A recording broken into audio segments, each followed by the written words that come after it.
recognize and enjoy the present moment.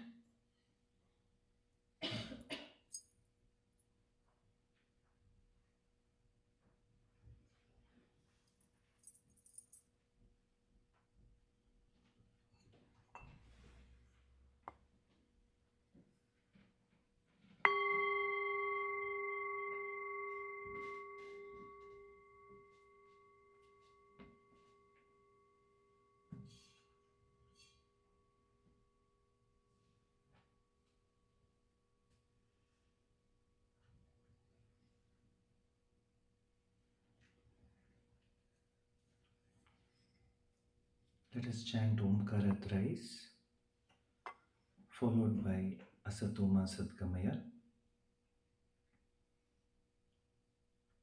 Inhale.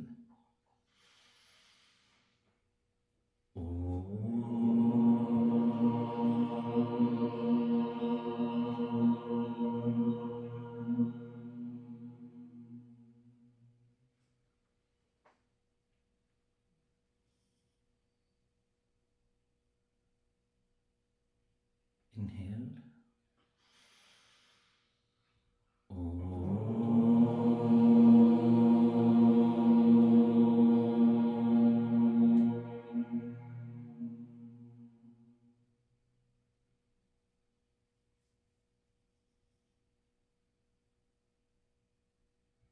Inhale.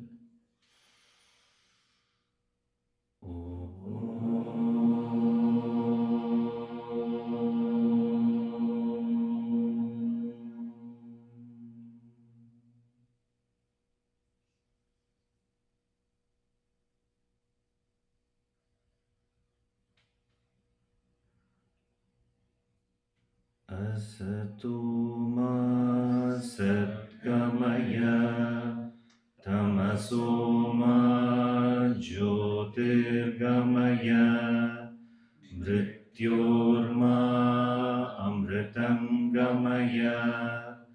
Om Shanti Shanti Shanti.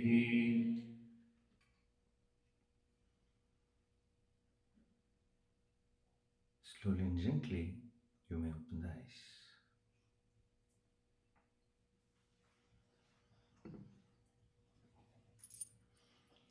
Hari Om, yet another beautiful day. We're all with each other, in each other's presence, to learn, to explore the depths of oneself, to explore the reality,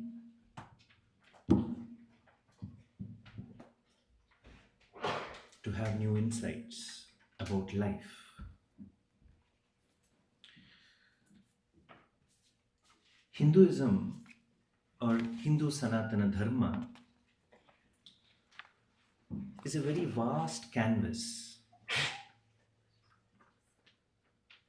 Its approach is very broad.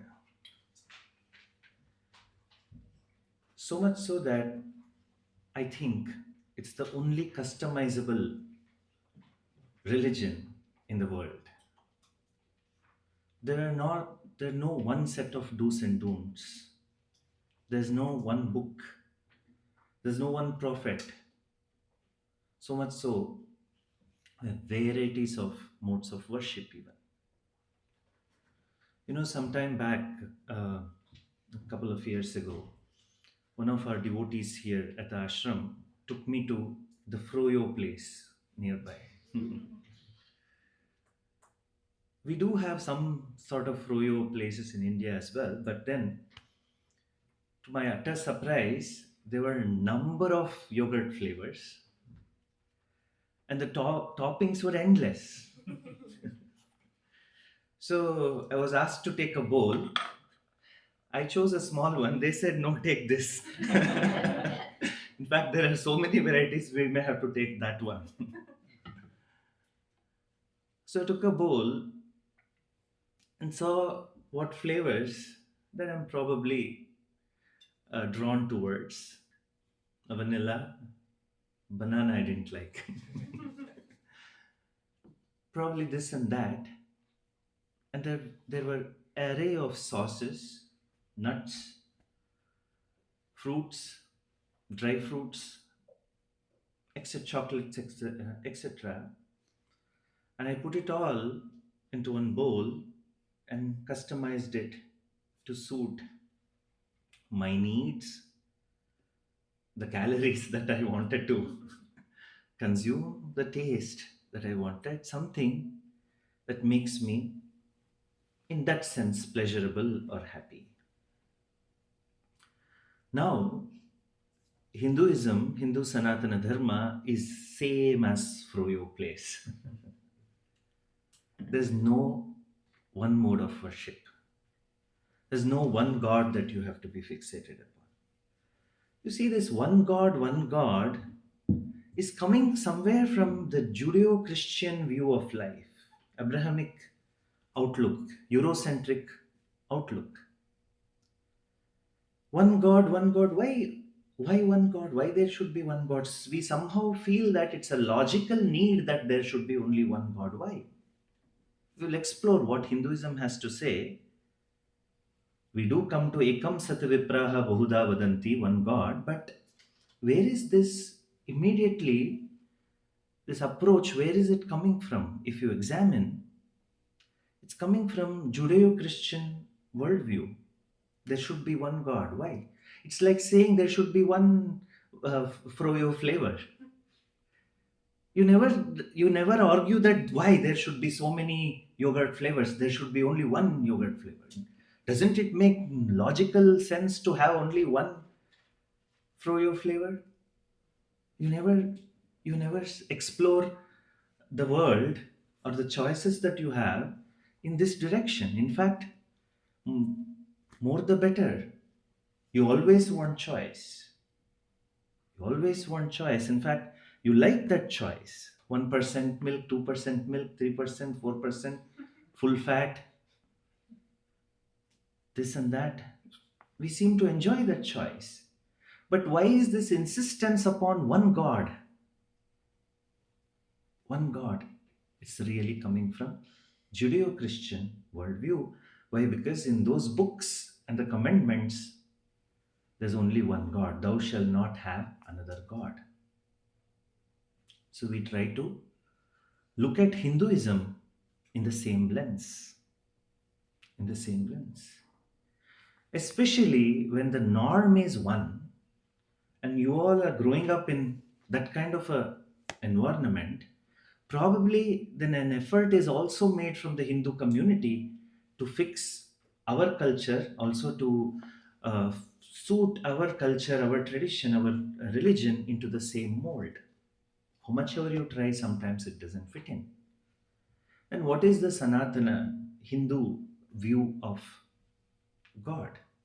Yes, we do believe, we do see the reality as one. I quoted a Rigveda mantra, Ekam Sat. The reality is one. Ekam Sat is reality. Vipraha, those who know, those who understand, Bahuda Vadanti. Speak of it in many words, many forms. That is the vision of Rigveda. And that is where our entire culture, entire religious tradition is coming from. That one reality I invoke as Ganapati. The same reality, same God I'm invoking as Ganapati. The same God I'm invoking as Nataraja. The same power I'm invoking as Krishna. The same God I'm invoking as Mother Ganga. The same God I'm invoking as a tree. Everything is a possibility. In fact, Hinduism is so vast canvas, every now and then we also create new gods. Few forms were not there 500 years ago, and that's in vogue when you look around in India. 1,000 years ago, there was not one particular form. Culture somehow puts out that form. We find nothing wrong with it. Why? Because Our central vision, ingrained vision, is that I'm invoking the same one power in many forms. Many forms. So do not get confused ever by the various forms that we have in Hinduism, that we are only worshipping, we are only praying to that one power expressing as many, one expressing as many, one energy expressing as light energy, heat energy, one energy expressing as sound. So you never question why should there be all these expressions. It becomes a silly argument. That's the same argument that why you should have so many forms. Why not? Let's put few more. Doesn't matter. We all seem to enjoy the variety. Variety is the spice of life. We all seem to want variety in food. We want variety in clothing. The Gen Z want variety in partners. So we seem to want variety in everything. Why not in gods? Same way, religious books. Why this insistence upon one book? There's no one book, there's no one Veda. In fact, the four Vedas, Bhagavad Gita, Mahabharata, Bhagavatam, everything is a sacred book in different geographies of India. There could be a village where that villagers, the Hindus in that village, have never heard what Vedas are. They've never touched a book, they've never even looked at one mantra. But what do they hold on to? They hold on to Bhagavad Gita probably, or they hold on to Bhagavatam. Same vision gets expressed in another text. So that's the beautiful variety of Hinduism or Hindu Sanatana Dharma, that there's nothing like one size should fit all. So our rituals, prayers, our way of living, all of it is coming from this acceptance, this appreciation, and of holding this diversity so dearly. In fact, it's something where we celebrate diversity in gods, modes of worship, everything. A very, very unique tradition in that sense. Today, time has come where we move away from colonial mindset, colonial approaches to Hinduism, and truly independently explore what Hinduism means to me. Hinduism is what my religion is to me, rather than taking references from some colonial officer who never even visited India and wrote some books and passed some opinions. So there is a celebrated German um, scholar, Max Muller, who wrote these texts called Sacred Books of East. So he covered Hinduism, he covered Buddhism, he covered other religious traditions of the East. The funny part is, Max Muller has never visited the East, and especially India. He might have visited China or something, I suppose, but he has not visited India. How disembodied it becomes where you have not even visited a particular geography and written series of texts on it. So it doesn't give you a clear picture. The subsequent books, researches, articles, etc., which came out were all taking basis of this Sacred Book of East. Footnote: Sacred Books of East, chapter 3, page 283. So today we have the resources, ashrams like this, gurus, scholars, books, and an independent thinking to explore and see what Hinduism, and finally what Hinduism means to me.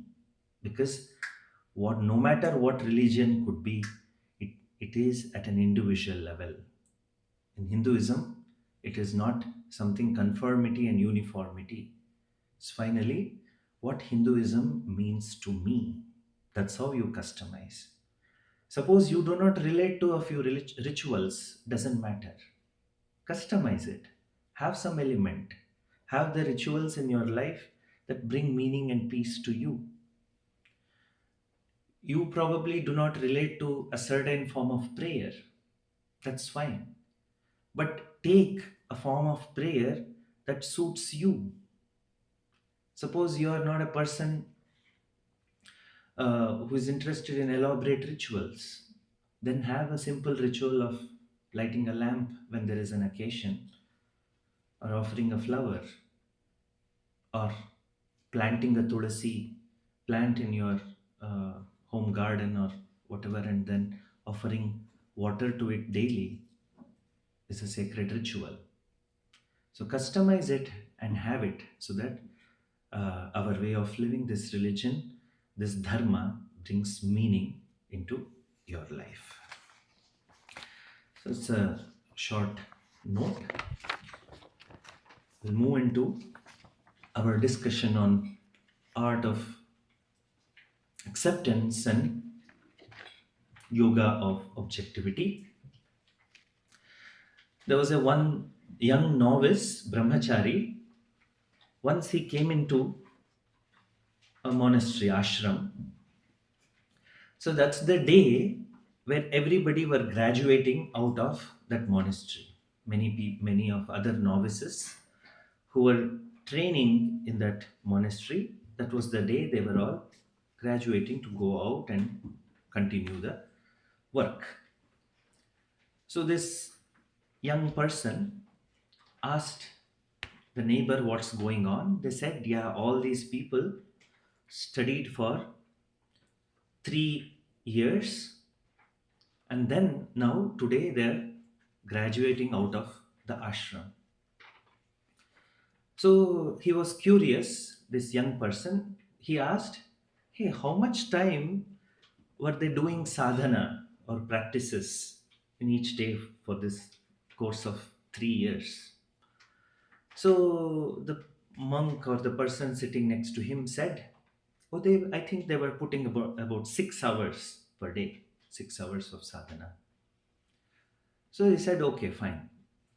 Then this young novice went to the guru, the head of the place, and he said, I hear that all of them have put 6 hours of effort sadhana per day, and they took 3 years to master this Vedanta, and now they're graduating out of the ashram. I am extremely hardworking, I'm a hustler. What if I put 12 hours of sadhana per day? How long will I take to graduate? The guru said, you will take 6 years. So the approach to spirituality, approach to Vedanta, Adhyatma, cannot be quantified in time. I told you, each seed takes its own time to grow and blossom into a flower.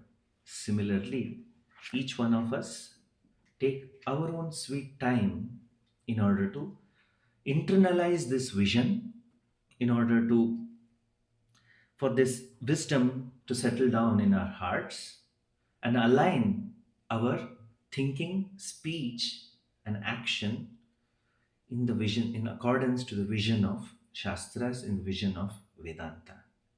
So there's no hurry. This approach is one which is relaxed. In fact, Hinduism is a very relaxed religion.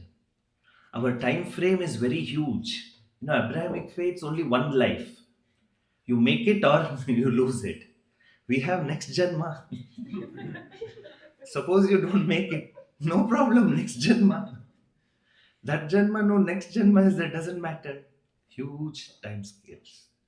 So in fact, when deadline is so huge, you need not even apply for extensions. You can just relax and float. No pressure, absolutely no pressure in living.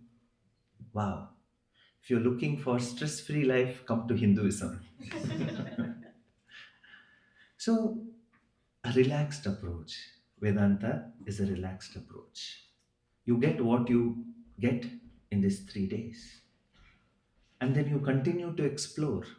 You will continue to explore and keep on gaining insights.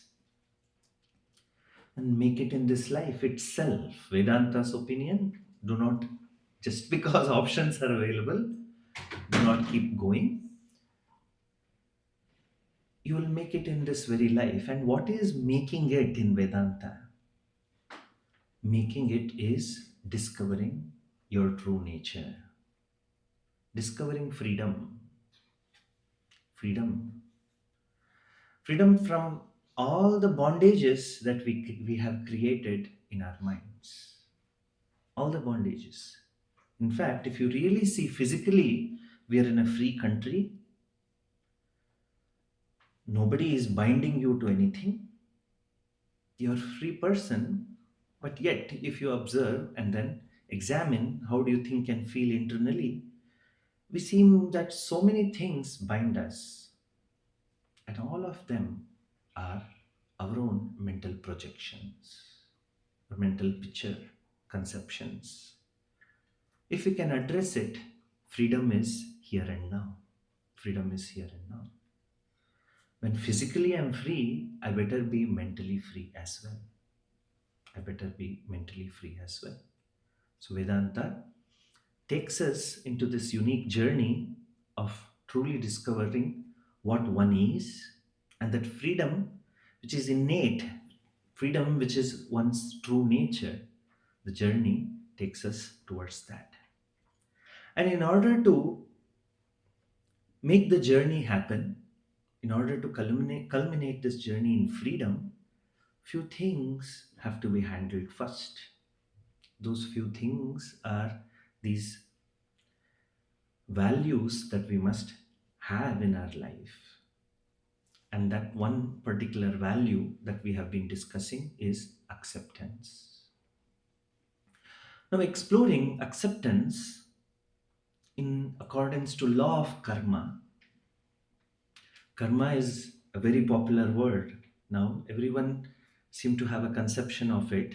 I need not even explain, because I'm sure everyone of you have your own idea of karma. It's quite right. Nothing wrong with it. But we can fine tune it a little bit.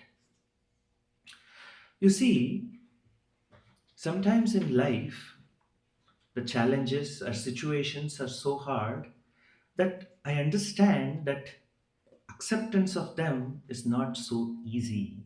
It's not so easy. That's why Hinduism, Vedanta, has this cushioning of law of karma. If you understand this law of karma, if you can appreciate life in the lens of karma, you'll have this cushion with you for every fall. And we fall in life. Nothing is guaranteed. Of course, everybody faces some hardship, setbacks. That's not an end. It's part of the process. So now, how do I approach acceptance in accordance to law of karma? The law of karma says any result is not something an isolated one. This result is related to past karmas. Past karmas. How do I understand this? 10 people have applied for a job. They all are from the same university. They all hold the same set of qualifications. They all have all A's. They all have good internships. They all have same culturals. All of it. Now that company picks 2 people and 8 of others with the same CV are rejected. How do I accept this situation? You'll think over and over, hey, I had all the qualifications to get this job. Why am I rejected? Why wasn't I selected? Same qualifications. You go over and over, you become disappointed. There's a little bit of frustration. There's a little bit of sadness. An array of emotions a person may go through. How do I handle this situation in accordance to law of karma? First question that you ask is, have I done what is to be done? I applied, I have all the required qualifications. Yes, I have done what all I could. Now, having done all that I could, all that I can, how do I accept this situation? The law of karma says the result that you got, what is the result? Result was a no. The result was not selected. The result that you got is in accordance to all your previous karmas. The previous karmas, all of it, plus the efforts that you put in this life, gave you this result in this situation. Law of karma says nothing has gone wrong, it's in accordance with what is meant for you. It gives us basis to accept, because this result what I have got is not just because of the efforts of this life. It is connected to various other karmas that have happened in this life, probably other lives too. Other lives too. I have a basis to accept. A family lost their family member in an accident. The person was wearing seat belt. The person was driving in the um, whatever is the speed limit. The person was properly following the lane discipline and everything. Yet, because of another car or a vehicle, the person meets with an accident and is dead. Now, how does this family come to the acceptance of this situation? You go over and over. He didn't do anything, he was following everything. He had all the things in right place to maneuver through that highway, but yet it happened. How? Mind keeps on asking the question, how? And to live with why and how forever in the entire life becomes extremely burdening, extremely hard. In these situations, when you can possibly not find any solutions after having thought of everything, the law of karma helps us to finally accept and understand the situation. A law of karma is not a pessimistic view of life that you say you just accept everything that has happened. Do not look at it in a trivial manner. It adds a lot of meaning, especially in difficult situations of life. Of course, small to big, everything, but you can find the effect of it, what effect it has on your system when it comes to bigger aspects of life, deeper aspects of life. You understand this is how it is. This is how it is. So keep on reminding you of one thing, having done what all is to be done, having put forth all your self efforts, having put forth all of your self efforts. So we are not people who are simply saying everything is destiny and then simply sitting. I don't put any effort to make inroads of progress in my life.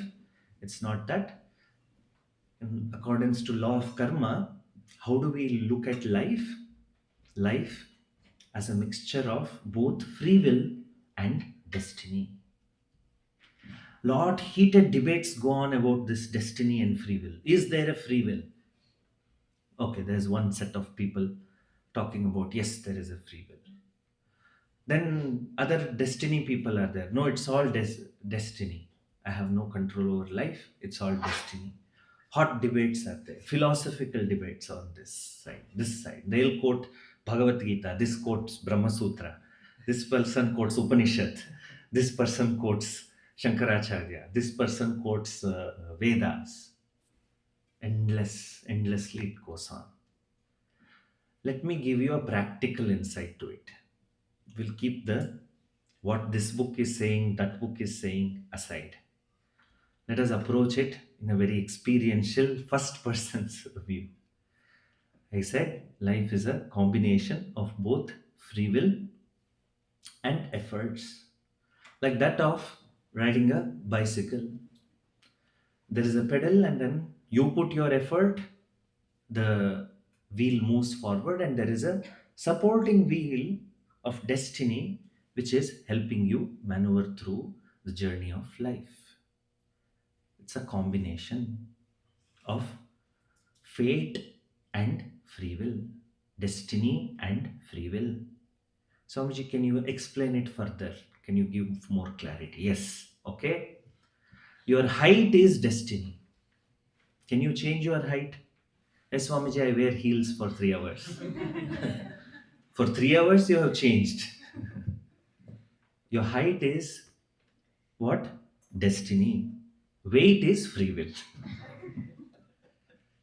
Weight is free will. Don't quote some exceptions. Exceptions are always there for every rule. Height is destiny. Weight is free will. So life unfolds like this. The destiny unfolds a situation in which, using your free will, you make certain choices. And because of those choices, a result comes forth. And if that result can be improvised through your free will and effort again, do it. Do it again. Try again. Like Thomas Alva Edison, who tried for 99 or 100 times and then got it right, finally. So we are not opposed to the effort. We do not have a nihilistic or a pessimistic worldview where it's all destiny, nothing matters, and then you go on. No, there is a place for your free will and efforts. Exercise it, and having done all of it, it becomes very logical, holistic, and spiritual to accept the result finally. If you don't accept, for lifelong, you'll be carrying this imaginary load burden in your head. Your life and worldview is becomes highly shaped by these things that you carry. Oh, nothing happens for me. I never get it right. It always is better for him or her. Somehow I don't seem to get it. Maybe this is my fate, my destiny. You do not approach life in a fresh, open manner. That is the need of the hour. You approach life as it comes. That's the art of acceptance. And effort is all the way through. Life is but series of actions. Series of actions combined. Everybody does their part. You do your work, I do my work, he does his work, she does her work. Everyone is in this process. With that, if we have the objectivity to accept things, the way we operate in life would be extremely easy. Extremely easy. Not going to be hitting your head in every situation. In every situation. In Bangalore, I used to give discourses in one of our devotees' homes because they had a very big space. So this somehow that architect over there, the interior designer or architect, has done the furniture in such a way it has so many sharp edges everywhere. I have few scars on my leg because of that sharp edges. If that architect was here, his license would have been cancelled here and he would have been sued for millions. I could have sued him also and used that money for ashram new building. So then a granddaughter was born in that house. And now they were, one day I was having Bhiksha with them after my classes. So they were discussing, Swamiji, her granddaughter is coming now. She's going to walk around, crawl around the house, but the house has so many sharp edges. We're getting some foam kind of protectors from Amazon and putting it in all the sharp edges. I said, your house has so much hard, this sharp edges. This Amazon is not enough. You have to put a helmet on that baby and then allow it to move around. That's the only solution that you can do. So many sharp edges. This attitude of acceptance is like that helmet. You won't keep on hitting your head and scratching yourself as you meander through life. It helps you have a layer which protects your head from hurting yourself in the world when you accept this is how it is. Everything that I want may not happen. This is how it ought to be. It may not be how life works. Everybody will not dance according to my tunes. It's okay. Everybody is not rational. Humanity doesn't work like that. People are not scientific. You approach that. You accept life as it is. Then you won't be getting yourself hurt in every situation. It's okay. My parents won't understand me. Yes, then accept it. Having tried, you have tried so much. Who has not tried? Everybody has tried. They belong to a different era. They belong to different era. My parents don't understand the way I want to have rituals, religion, Hinduism in my heart and my life. Yes, they won't understand. Because the Hinduism that they have is of 1965, which they carried from Bombay, Maharashtra, Karnataka. They came here and it's frozen. It's not yet defrosted, even. It's frozen. It's sitting there. It's frozen. There's a reason. When immigrants come to an entirely different world, they want to sort of, they have insecurity and they want to preserve, they want to have familiarity, comfort of uh, what they believe in, what they want. So that's how they are. It's okay. It's okay. Bear with them for some rituals that they're doing, some pujas that they're doing. It's okay. And then you pray in your own unique way. You relate to God in your own unique way. You lean upon God in your own unique way. You have a personal relationship with God, with Ishvara, as your friend, as your support in your own unique way. So that's how you move further. So acceptance is this spiritual attitude which is very essential for us to conduct our lives in a easy manner. Now moving on to the topic of the yoga of objectivity, is this yoga of objectivity is the bread and butter of Vedanta, crux of Vedanta. Our perception of life, our perception of my own body and mind is heavily subjective, heavily conditioned by the ideas that we inherit from our childhood, from our tradition, from our context. A child is born, a label of name is stamped on the child. The name is not something real to the child. Name is something which is given to the child. Given name, that's why we have a field sometimes. A name is assigned to the child. A child is born, a religion is assigned to the child. A child is born, a nationality is assigned to the child. The child starts growing up and start the society, family, the world keeps on putting ideas and labels on this child now. Tall, short, curly hair, straight hair, intelligent, not so smart, average, okay, not so okay, sporty, musical, intellectual, introvert, extrovert, passionate, lazy. So many labels.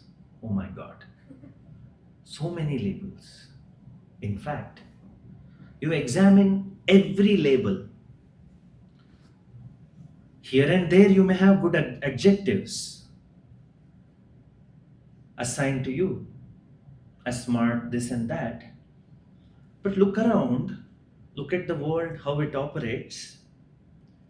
One particular label, the world always assigns that you're not good enough. You're not complete as you are. You're not complete as you are. You need a better half to complete you. Until then, you're not complete. Something or the other. Until you have this house in this neighborhood, you're not complete. Until you have this degree, you're not complete. Until you have this much of saving, you're not complete. Unless you have a Pennsylvania home and a Florida home, you're not complete. You've not made it. Everything. Meaning, you're not enough. You're not good enough. You're not good enough. At every stage. At every stage. You go to supermarket, there are two shelves. Organic and regular vegetables. Then go pick up something you're not good enough to by me.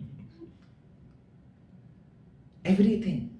The world is structured like that to always want you to become something else than what you are. A life of becoming. A life of becoming. Constantly want to be something other than what you are.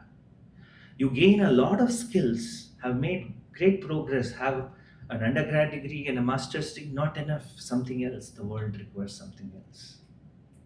Then you are settled in a profession, then they say upskill. Then you say, okay, I've made it, then chat GPT and this large language models come in. World always is structured to make you feel you're not enough. Skills are not enough. The way you are not enough.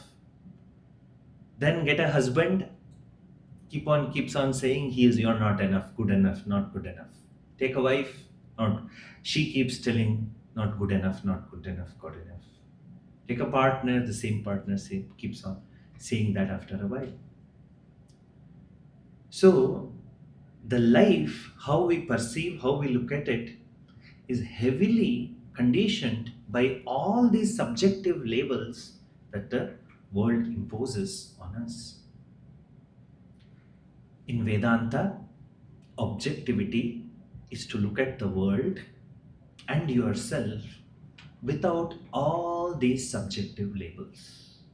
Without all these subjective labels. And that is objectivity. That is objectivity. You stand in front of the mirror. What comes to your mind? Just examine what happens. You stand in front of the mirror and then first you recognize this face on that mirror. Then you say the hair is not set properly or whatever. That's why they made a discipline for sannyasis. You shave the head. So that you don't have everyday subjective perception of whether your hairstyle is all right or not. I don't recommend it for you. All of you have very nice hairstyles. Stay with it. Stay with it until the hair lasts. Then everybody will come to my hairstyle. So, where is this it's not good enough coming from? It's not according to the norm. It's not good enough. Subjective perception. You gaze a little bit more and then you say something else. You keep on gazing more and more and then you'll say nose is big. And if you become somebody who's so attached to this idea that nose is big, then you'll go to a cosmetic surgeon and ask him to fix this nose, which is God made, which is nature made, which is mother made. You want it to be surgeon made now, altered. No. Subjective. See how the subjective perceptions can mislead us in life, can take us to these dark alleys which are not at all suitable to us. So Vedanta is cutting down on all of this subjectivity and looking at yourself as you are, as you are, handling every subjective label. What comes out of all of this? What comes out of all of this is really acceptance. Because finally, when you have put aside all the subjective notions about yourself, what you see is but you, a simple person, and you accept that simple person as that person is, as that person is. In fact, so many people suffer from this that they have never found an occasion where somebody has accepted them. When they find a community or a person who accepts them for what that person is, it becomes an extremely emotional experience that finally one fine day, somebody accepts me for who I am, for what I am as a simple person. We go further in Vedanta, we will explore that in the next session. But for this session, I'll conclude here by saying that objectivity is addressing all our subjective perceptions about the world and oneself. And also, Vedanta brings in another element of God. Me, Jiva, individual, the world, Jagat. Sanskrit word for world is Jagat, and the God, Sanskrit word for God is Ishvara. Take out all the subjective elements in these three and then see what happens and see where you land and see where we land. We will explore that in the next session, that is the yoga of objectivity. Om Tat Sat. If you have any questions, you're free to ask.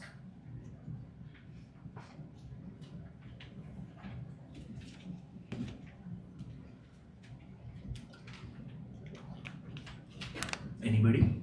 Or if you, yeah, please. How do you reach a state of acceptance, or at least endeavor to stop continuously asking how or why, when you know that an undesirable outcome is a result of clearly not having tried your best or done something that you know is a mistake? See, there's always a second chance, right? Yes, I understand what you're saying, that okay, in a particular situation, you feel that maybe you did not do enough, maybe I did not put all my efforts, and because of which there is a result in hand. And now I accept that whatever has happened.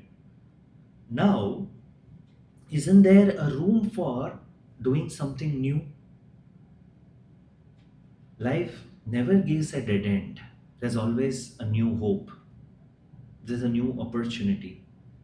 There's a new direction.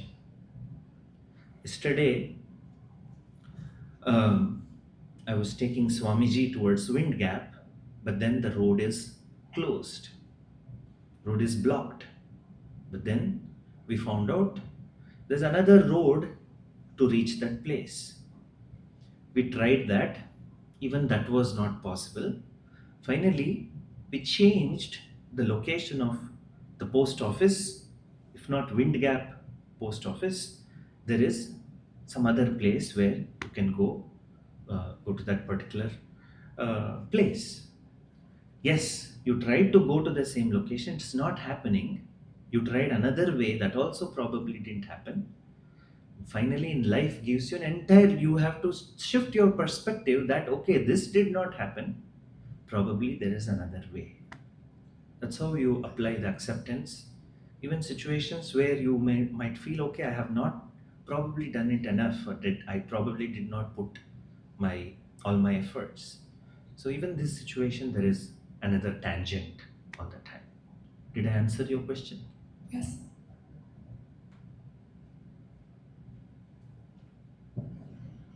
Sure.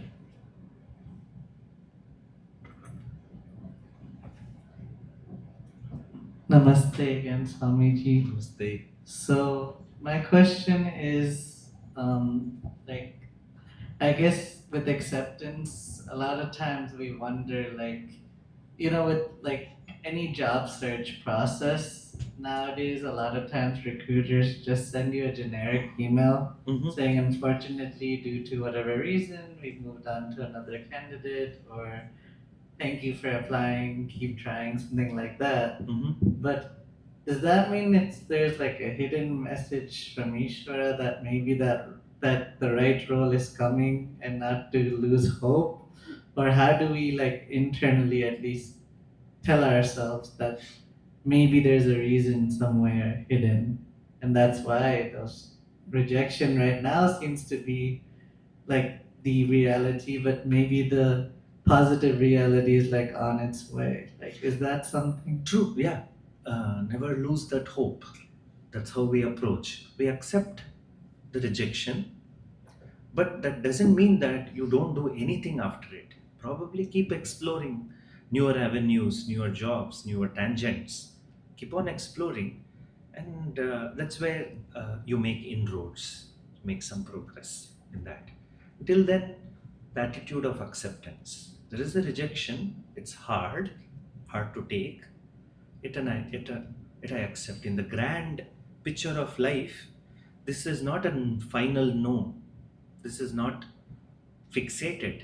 You can always make a good start. You can new start, a new approach, a new application, new tangents.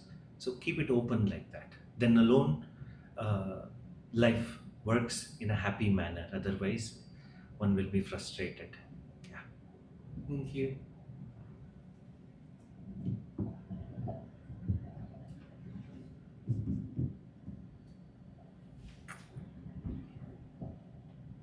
Namaste, Swamiji.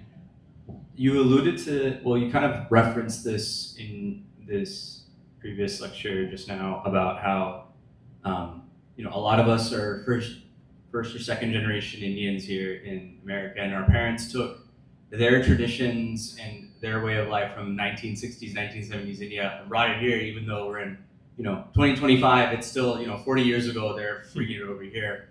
And so I will speak on personal experience, but I wouldn't be surprised if other people have to go through this, where it's like, some big life event for their child, such as like a wedding, right? Where there's certain traditions that our parents want to sort of cultivate or perform in this, while also, we grew up in America in a very secular environment, but then also having our own devotion and relationship to Ishvara. And so how should one balance between the demands of any sort of elder that you respect and their traditional way of life, but then also recognizing your own and how you want to go about it? Because there's sometimes one of those where you recognize some of the traditions or the cultures or the routines that my parents sometimes do, and I'm like, I don't know if I fully agree with what you're doing just because it's always been done, right? And I always sympathize with them because sometimes they were never told why they were doing something. They were only following what their parents and their grandparents are doing. So it's actually trying to balance, how do you balance between recognizing where that sort of lineage comes from, where that's even sometimes not even from scripture, right? It's from the Gam, whatever traditional traditions they got from the village. But then also recognizing that you have your own way of worship and your own relationship with Ishvara. Yeah, there is always this tension, and finding a middle path is sometimes tough. So that's why what usually Asian kids do is they have two personalities, one at home, one outside. So I think last month, a couple of months back, I went to China, and then they were explaining me there was some holiday, how it operates.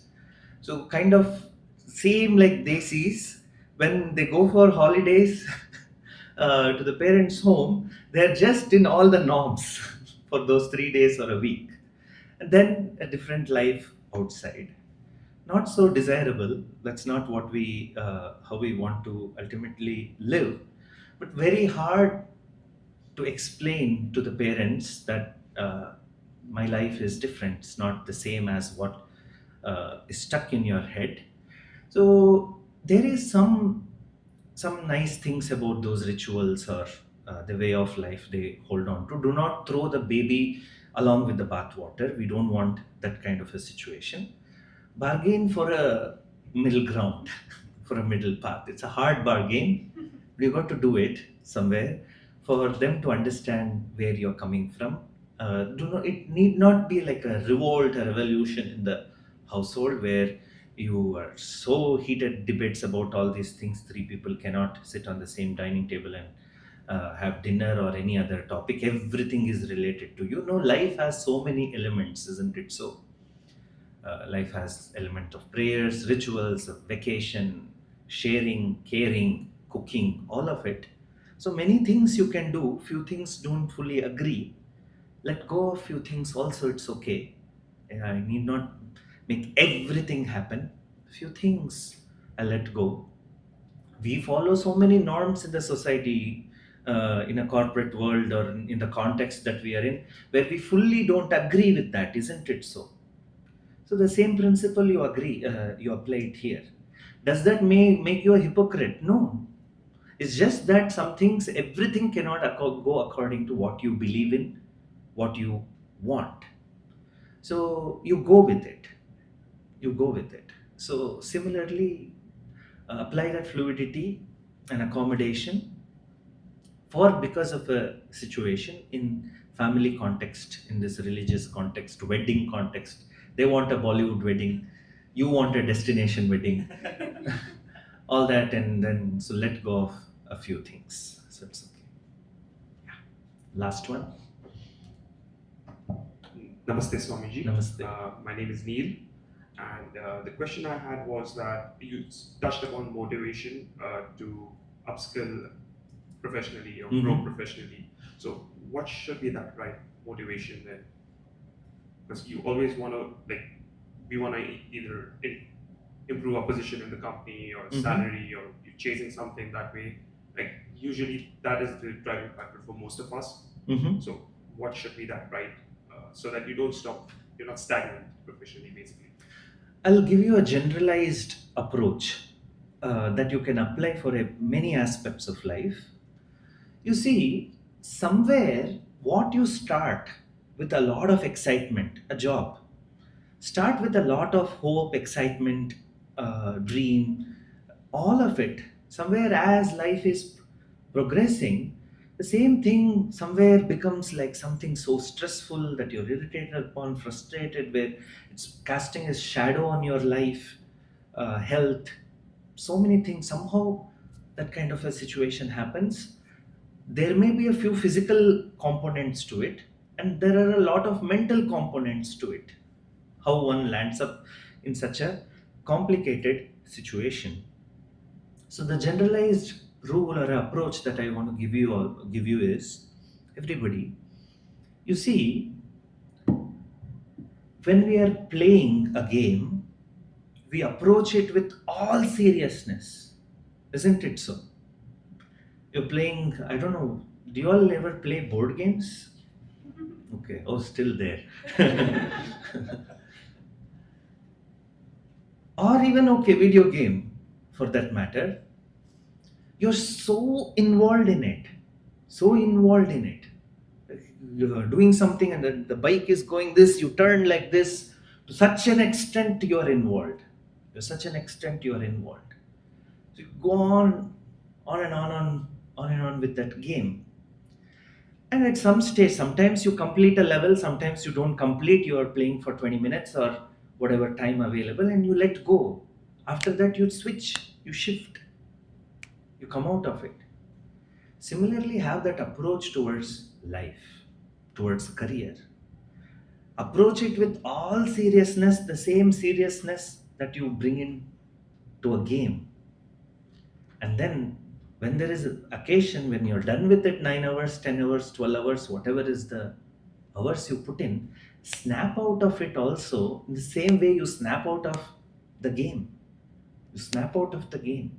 Because life is just not the career, it's one big element, but life is more grander than that. It's a very grand plan. What happens is, in this upskilling or career progression, all of it, we approach it with so much tightness and so much seriousness and so much reality, subjectivity we superimpose on it, that it consumes us as if there's nothing outside of this paradigm. It's a big thing, big element of life. I understand, we understand.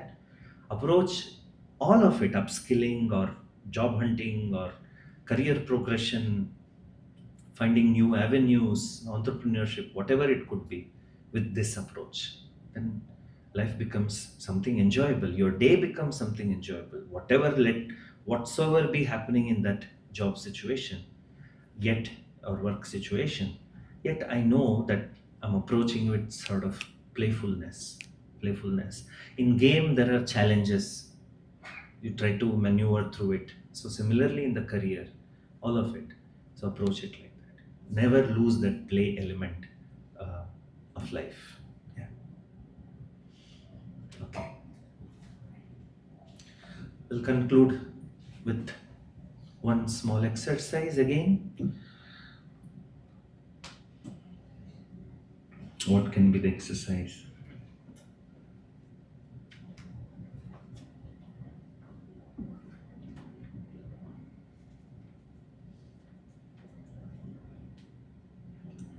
Life to me is finding meaning in every moment. What is life to you? In one word or one sentence? Please pass the mics.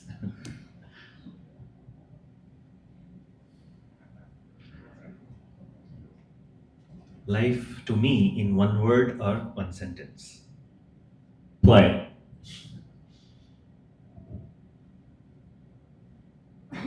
Growth. Love. Chaos.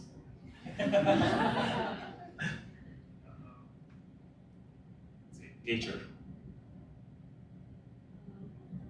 Being content. Complicated. A show. Staying in the moment. Going through as it is. A discovery. People.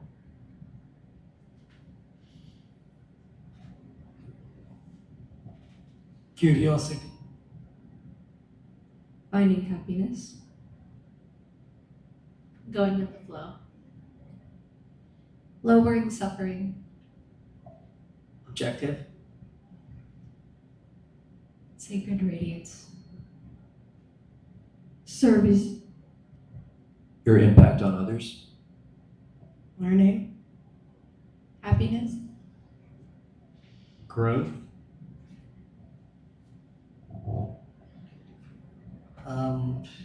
A journey that is evolving constantly. Contribution. Experiencing. Progress. Being present. Gratitude. That's true. Fulfillment. Excitement. Bring the mic.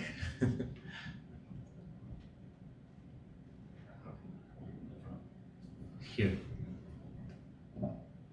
Joy. Taking opportunities. Finding satisfaction. Being curious. Play. Here. Pass it to them. Waking up in the morning. Okay, one. Beautiful. Okay. We'll just end the session with a small meditation.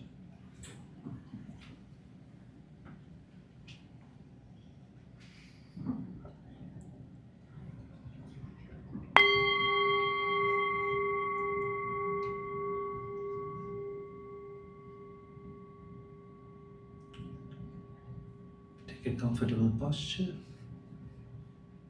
Eyes are gently closed.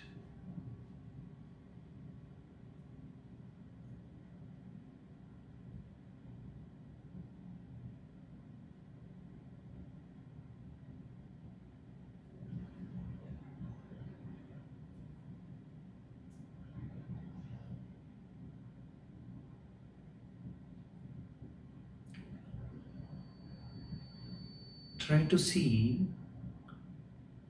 what you are going to gain when you accept things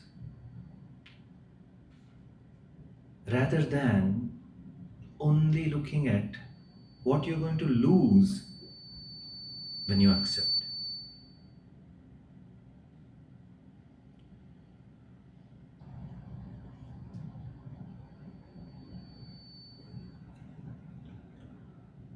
What am I going to gain when I accept?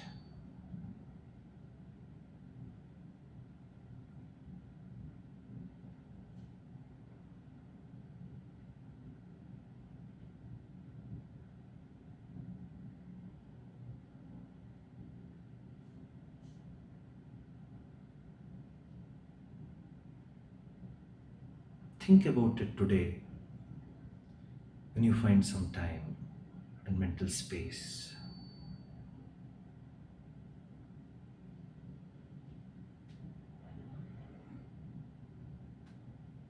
That will conclude by chanting Omkara thrice. Inhale.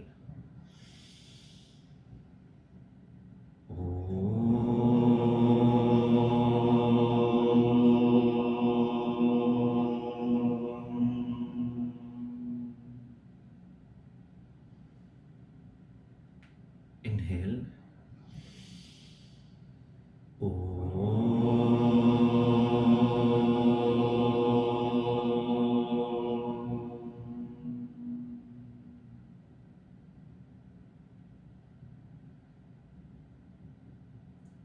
Inhale.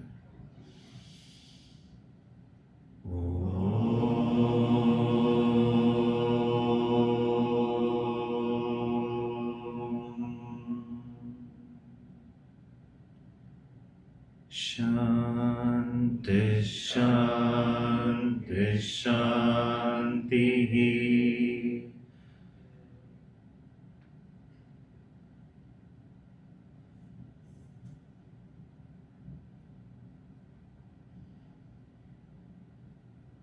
Make a mental note of how you're thinking and feeling at this moment,